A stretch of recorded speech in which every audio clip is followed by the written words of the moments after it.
Hey guys, John here. Welcome back to another video. So in this one, the 4Runner, the 6th gen here, is going to be getting some new shoes. We're going to be testing out this cargo area, throwing 4 tires, 4 wheels in it, and heading on up to YotaMafia to deck this thing out.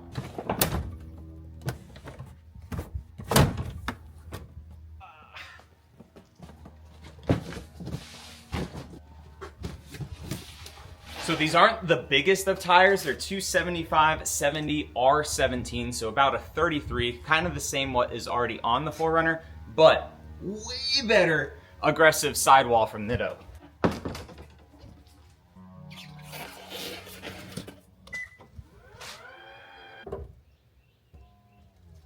So we were able to pack everything in here perfectly fine. On our way up, I'm going to reset the MPG. So right now we're at about 21.4 averaging with this 4Runner. So press and hold the OK button, go over here and reset the fuel economy. The reason for this is because, one, it's gonna be new tires. I know they'll be skewed a little bit. We're going up there, we're coming back down, but we're also gonna take off the wind deflector, that big old freaking snowplow that you guys love so much in the front of this 4Runner, because we're also going to be installing some stuff by 6th Element up front too, some nice billet, beautiful recovery hooks. So YotaMafia is about 42 miles away, and look, I can't see anything behind me, but we put the digital rear view mirror on, now we can see. So this is a nice little upgraded package because I got the whole trailer brake integrated stuff and also the straight path assist. So that digital rear view mirror comes with this package. Very, very rad. And of course, we're stuck in traffic at lights. You guys go to Bass Pro Shop at all? Pulling into YotaMafia now. You could tell by all the Toyotas that they got out here. And we averaged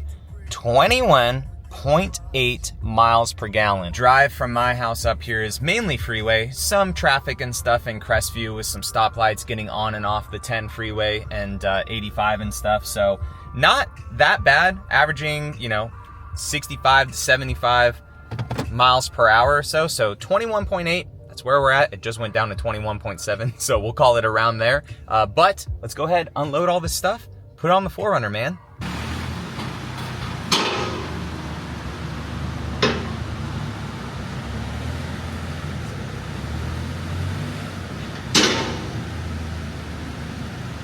So we just had the 4Runner on the alignment rack to get some just base specs for SPC upper control arms. So YotaMafia works a lot with them, so we just got it all done up. So we'll take a look under the 4Runner now. So we actually have, compared to the Tacoma, we have a full-size spare. So this is a full-size Falcon Wild Peak 33-inch spare, which is pretty rad.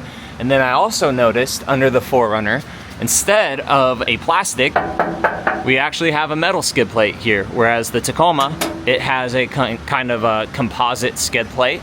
And then another thing we noticed is the skid plates here, they're pretty much the same, but unfortunately they are like composite as well. So, but man, we're gonna take this air dam off.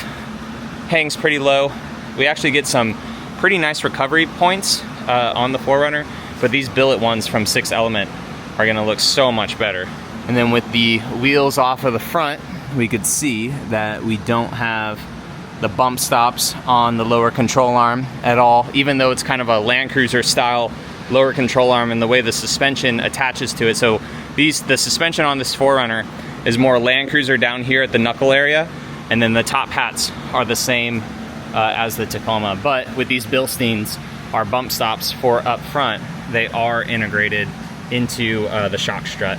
Whereas here on the back, we have like kind of like a nice little rubber actually bump stop that will just touch right here. And this is Ryan's Tacoma that we're under, 4th gen. So here's the gas tank, kind of plasticky for the skid plate on it.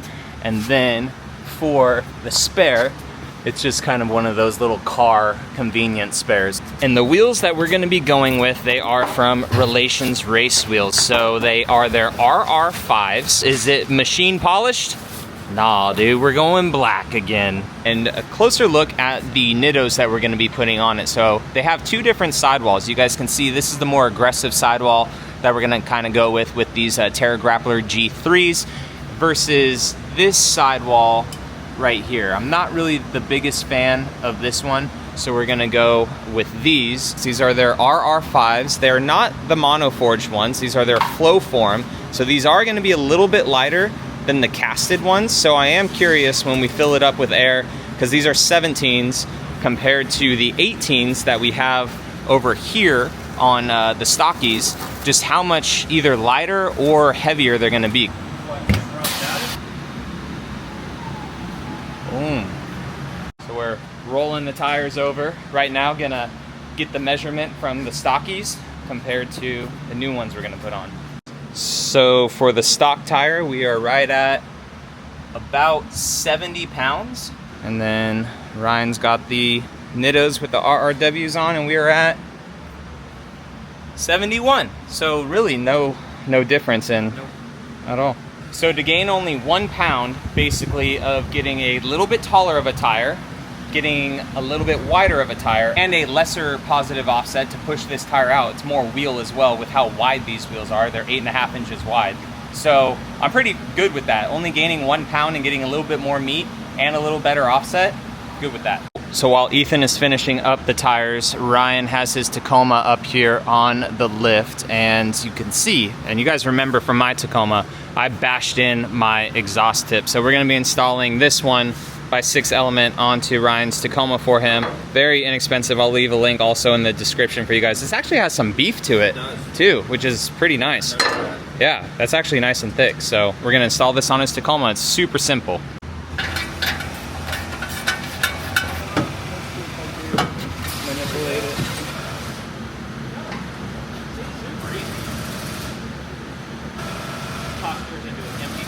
And it stayed there.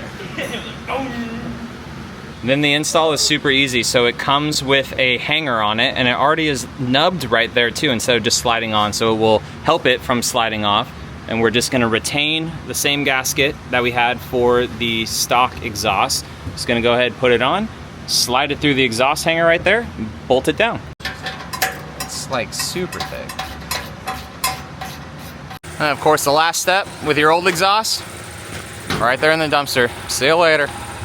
So what I like about these wheels, guys, is that they kind of mimic the TRD Pro wheels that I have on my 5th gen 4Runner, but you know, a little bit aftermarket. And with the 4Runner up on a lift like this, I mean, even though these are around 33-inch tires, it would look good with a little bit of a lift for sure. So with the wheels and tires on, now we gotta tackle this big old air dam up front. So back behind here, there's a couple of 10mm bolts that you guys can see, and then there's some up front here too. So we're just gonna go ahead, remove those, and then just remove this monstrous chin spoiler. And just like that, we gained close to 6 inches of ground clearance. Nice. So then we got the recovery hooks right here from 6th Element. They are for the Tacoma, but getting them early for the expo that we're gonna be at. Nice billet aluminum, and you can tell compared to the stocks right here, they just look a lot better. 6th Element also gives you this little card with the kit too, to make sure that you're being safe while using the tow straps. Yeah, it definitely needs a lift for sure.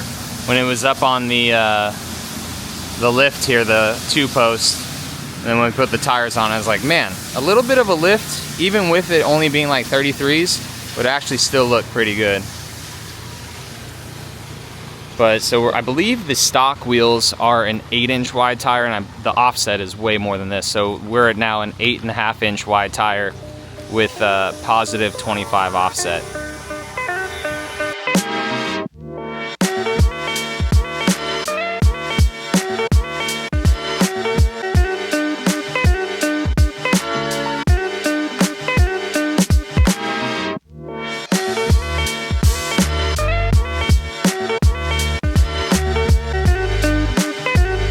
So we're about to head out now. Lots of idle time with the 4Runner, moving it around and stuff. You guys can just tell how much idle time just absolutely kills it. So we're gonna go ahead, press the OK button, go over, reset the fuel economy. Now again, we took the air dam off. We're a little bit wider of tires, tad bit taller, and 1 pound heavier in each corner. Now, this won't be a totally fair test. Again, it's just going based off of the trip thing right there. But I don't have wheels and tires in the back. I did leave those here to pick them up with a truck later.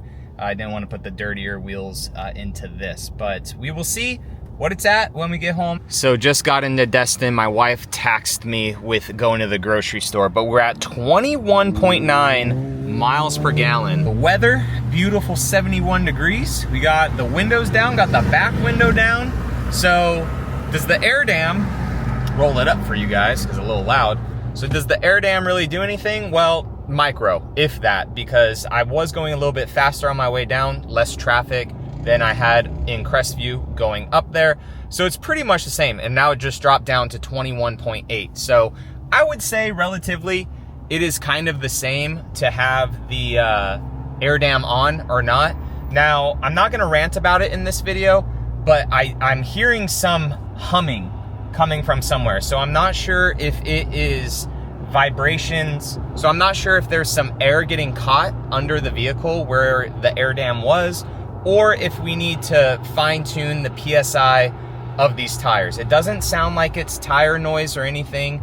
It definitely is some humming noise that's coming while at speed at about 67 into 75 miles an hour. So I'm not gonna rant about it yet, gonna figure it out if the air dam is for acoustic reasons or if there's something else going on that we just have to fine tune by putting these different tires on. Dang, best looking vehicle at the mall, or the grocery store I should say. Bro, ground beef went up another freaking $1, $5.99 a pound now. It used to be freaking like $2.99 on Tuesdays at the fresh market. Now we're up to $4.99, man. What the heck? That's why you get your own cow, people. So our cow is actually making its way to the slaughterhouse today. So we'll have a whole cow at $5.99 pretty much a pound versus $4.99 for just ground beef. So closing out the video, guys, we are at the Save Expo. You see that the 4Runner has a couple extra things on it that we will touch on in a future video, but just want to show you all the offset with the little bit of poke that we have. Looking solid, man. Such a good look. Can't wait to put a little bit of a lift kit on it. Again, plus 25 offset with 285/70 R17s. The Relations race wheels, the black contrasted with the Heritage blue, just looks really, really good. Got the tire turned on this side a little bit to showcase these Terra Grapplers too. So I appreciate you all watching, and I will catch you in the next one. All right, guys, see you later.